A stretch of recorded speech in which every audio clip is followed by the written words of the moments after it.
உன்னதமான கர்த்தருடைய நாமம் மகிமைப்படுவதாக. காலை வேளையில் அருளுருத்துடன் வாயிலாக உங்களை சந்திப்பதில் மிக்க மகிழ்ச்சியுள்ளவனாக இருக்கிறேன். என்னோடு கூட 1 தெசலோனிக்கேயர் 5ஆம் அதிகாரம் அதில் 19வது வசனத்தை வாசித்து நாம் சிந்திக்கலாம். ஆவியை அவித்து போடாதிருங்கள். அப்போஸ்தலனாகிய பவுல் சொல்லக்கூடிய வேத வார்த்தை, ஆவியை அவித்து போடாதிருங்கள். மற்றொரு மொழிபெயர்ப்பில் நாம் பார்க்கும் பொழுது, தூய ஆவியின் செயல்பாட்டை தடுக்க வேண்டாம் என்று சொல்லப்பட்டிருக்கிறது. இன்னும் ஒரு மொழிபெயர்ப்பில் இதை நாம் பார்க்கும் பொழுது, ஆவியானவர் அனலை அணைத்து போடாதிருங்கள் என்றும் சொல்லப்பட்டிருக்கிறது. இவையெல்லாம் நாம் பார்க்கும் பொழுது, ஆவியை அவித்து போடக்கூடிய காரியம் என்ன என்று நாம் பார்க்கும் பொழுது, இதற்கு மேலுள்ள வசனத்தின் பிற்பகுதி நாம் பார்க்கும் பொழுது, அப்படி செய்வதே கிறிஸ்து இயேசுவுக்குள் உங்களை குறித்து தேவனுடைய சித்தமாக இருக்கிறது.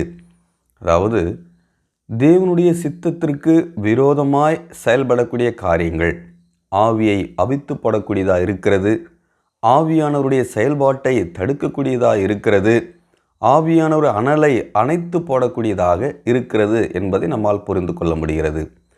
ஆகையால் நம்முடைய வாழ்க்கையில் தேவன் வைத்திருக்கூடிய சித்தத்திற்கு மாறாக செயல்படும் போதும், ஒருவேளை தேவ சித்தத்தை நாம் செய்யாமல் அமைதியாய் இருக்கும் பொழுதும், ஆவியானவரை நாம் நம்முடைய வாழ்க்கையில் கிரியை செய்யாதபடி நாம் அணைத்து போடுவிடுகிறோம், அவித்து போட்டு விடுகிறோம் என்று வேதம் கற்றுக் கொடுக்கிறது. இந்த பகுதியில் எவையெல்லாம் ஆவியை அவித்து போடக்கூடிய செயலாக இருக்கிறது என்பதை நாம் சிந்திக்கலாம். இதை 1 தெசலோனிக்கேயர் 5ஆம் அதிகாரம் 12ஆம் வசனத்திலிருந்து நான் வாசிக்கிறேன். அன்றியும் சகோதரரே, உங்களுக்குள்ளே பிரயாசப்பட்டு கர்த்தருக்குள் உங்களை விசாரணை செய்கிறவர்களாக இருந்தும் உங்களுக்கு புத்தி சொல்லுகிறவர்கள் நீங்கள் மதித்து அவர்களுடைய கிரிகள் நிமித்தம் அவர்களை மிகவும் அன்பாய் எண்ணிக்கொள்ளும்படி உங்களை வேண்டிக் கொள்ளுகிறோம். உங்களுக்குள்ளே சமாதானமாய் இருங்கள். இந்த பகுதியில் 3 காரியம் அவர் சொல்லுகிறார். கர்த்தருடைய பிள்ளைகளுக்கு மூப்பர்களோ ஊழியர்களோ ஆவிக்குரிய வாழ்க்கையிலே முதிர்ச்சி பெற்றவர்களோ ஆலோசனை சொல்லி வசனத்தில் அவர்களை நடத்தக்கூடிய பிள்ளைகளை, நடத்தப்படக்கூடியவர்கள் அவர்கள் என்ன செய்ய வேண்டுமா பாருங்கள். இந்த இடத்துல பார்க்கிறோம், உங்களுக்கு புத்தி சொல்லுகிறவர்களை நீங்கள் மதித்து, உங்களுடைய ஆவிக்குரிய பெற்றோர்களுக்கு நீங்கள் மதிப்பு கொடுக்க வேண்டும் என்று சொல்லி வேதம் சொல்கிறது. 13வது வசனத்தில், அன்பாய் எண்ணிக்கொள்ளும்படி உங்களை வேண்டிக் கொள்ளுகிறோம், உங்களுக்குள்ளே சமாதானமாக இருங்கள். ஆவிக்குரிய பெற்றோர்கள் என்ன செய்ய வேண்டும்? அன்பாய் எண்ணிக்கொள்ள வேண்டும், அவர்களுக்குள்ளே சமாதானமாய் இருக்க வேண்டும் என்று சொல்லி வேதம் சொல்லக்கூடியதை நாம் பார்க்கிறோம். அவர்களை மதிக்காமல், அன்பு கொள்ளாமல், சமாதான குலைத்தலை ஏற்படுத்துவோம் என்று சொன்னால் ஆவியை அவித்து போடக்கூடியவர்களாக இருக்கிறோம் என்பதை நாம் அறிந்து கொள்ள வேண்டும். 14வது வசனம், மேலும் சகோதரரே, நாங்கள் உங்களுக்கு போதிக்கிறது என்னவென்றால், ஒழுங்கில்லாதவர்களுக்கு புத்தி சொல்லுங்கள், திடனற்றவர்களை தேற்றுங்கள், பலவீனரை தாங்குங்கள், எல்லாரிடத்திலும் நீடிய சாந்தமாய் இருங்கள், ஒருவனும் மற்றொருவன் செய்யும் தீமைக்கு தீமை செய்யாதபடி பாருங்கள், உங்களுக்குள்ளே மற்ற யாவருக்குள்ளும் எப்பொழுதும் நன்மை செய்ய நாடுங்கள். பாருங்கள், சகோதரர்களுக்குள்ளே, சபைக்குள்ளே இருக்க வேண்டிய ஆவிக்குரிய அழகான செயல்களை குறித்து இங்கே நாம் பார்க்கிறோம். என்னென்ன செய்ய வேண்டும்? மேலும் சகோதரரே, நாங்கள் உங்களுக்கு போதிக்கிறது என்னவென்றால், ஒழுங்கில்லாதவர்களுக்கு புத்தி சொல்லுங்கள். வசனத்தை விட்டு வெளியே செல்லக்கூடிய பிள்ளைகளுக்கு என்ன செய்ய வேண்டும்? புத்தி சொல்ல வேண்டும். திடனற்றவர்களை தேற்றுங்கள். ஆவிக்குரிய வாழ்க்கையில் பலவீனமாக இருக்கிறவர்கள், அவர்களை அற்பமாக எண்ணாதபடி அவர்களை தேற்ற வேண்டும், அவர்களை ஆவிக்குரிய வளர்ச்சிக்கு ஏதுவாக நடத்த வேண்டும் என்று சொல்லி நாம் பார்க்கிறோம். அது மாத்திரமல்ல, பலவீனரை தாங்குங்கள். ஆவிக்குரிய வாழ்க்கையிலும் இருக்கலாம், சரீரப்பிரகாரமாக இருக்கலாம், பொருளாதார ரீதியான பலவீனங்கள் இருக்கலாம். சபைக்குள்ளே இப்படிப்பட்ட சகோதரிகளோ இருக்கும் பொழுது அவர்களுடைய பலவீனத்தை அற்பமாக எண்ணாதபடி அந்த பலவீனத்தை நாம் என்ன செய்ய வேண்டும்? தாங்க வேண்டும் என்று சொல்லி நாம் பார்க்கிறோம்.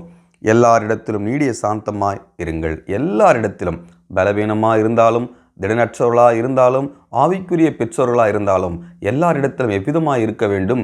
சாந்தமாக இருக்க வேண்டும் என்று சொல்லி நாம் பார்க்கிறோம்.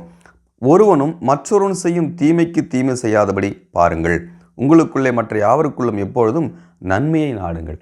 சபைக்குள்ளாக தீமை செய்யக்கூடாது. மற்றவருடைய பக்தி விருத்திக்கு ஏதுவாக இருக்க வேண்டும். நன்மை செய்ய அணுக வேண்டும். பாருங்கள், இவைகள் மற்றவர்களுக்கும் மற்ற சகோதர சகோதரிகளுக்குள்ளும் நடக்கக்கூடிய செயலிலே நாம் குறைவுள்ளவர்களாக இருப்போம் என்று சொன்னால், செய்ய திராணி உள்ளவர்களாக இருந்து செய்யாமல் இருப்போம் என்று சொன்னால் ஆவியை அவித்து போடுகிறோம். அடுத்த வசனம் பாருங்கள், 16வது வசனமும் 17ம். எப்பொழுதும் சந்தோஷமாயிருங்கள், இடைவிடாமல் ஜெபம் பண்ணுங்கள். இந்த காரியம் தனக்குள் இருக்கக்கூடிய காரியம். ஆவிக்குரிய மனுஷனால் எப்படிப்பட்ட சூழ்நிலை இருந்தாலும் சந்தோஷமாய் இருக்க முடியும்.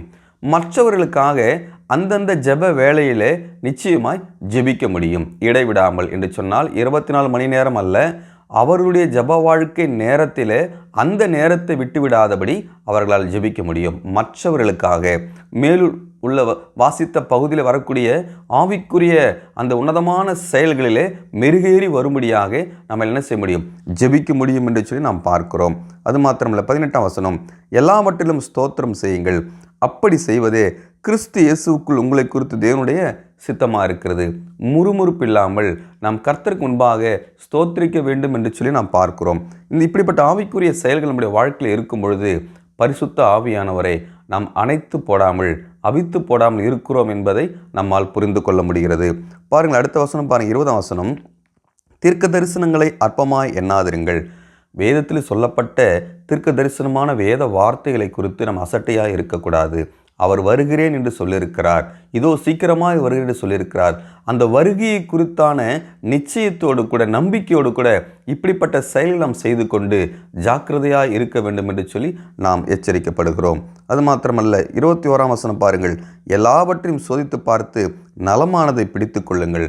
நன்மை தீமை அறியக்கூடிய பக்குவத்தில் தேவன் நம்மை வைத்திருக்கிறார். நலமானதை மாத்திரமே பிடித்து கொண்டு ஆவிக்குரிய நிலைமையில நாம் முன்னேற வேண்டும். 22வது வசனம், பொல்லாங்காய் தோன்றுகிற எல்லாவற்றையும் விட்டு விலகுங்கள். எவையெல்லாம் இப்படிப்பட்ட ஆவிக்குரிய செயல்களுக்கு விரோதமாய் நம்முடைய வாழ்க்கையில் இருக்கிறதோ அவையெல்லாம் பொல்லாங்கான காரியங்கள் இல்லையா?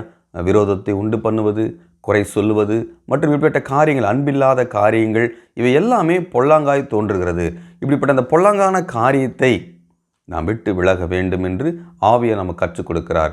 இப்படிப்பட்ட நிலைமையில் நாம் வாழ்வோம் என்று சொன்னால் நமக்குள் கொடுக்கப்பட்ட பரிசுத்த ஆவியானவரை நாம் துக்கப்படுத்தாமல் அந்த ஆவியானுடைய செயலை அணைத்து போடாமல் அவித்து போடாமல் இருப்போம் என்று சொல்லி இந்த சிந்தனையோடு கூட இந்த நாள் நாம் தொடங்குவோம். கர்த்தர் இந்த சிந்தனையை நமக்கு ஆசீர்வதிப்பாராக.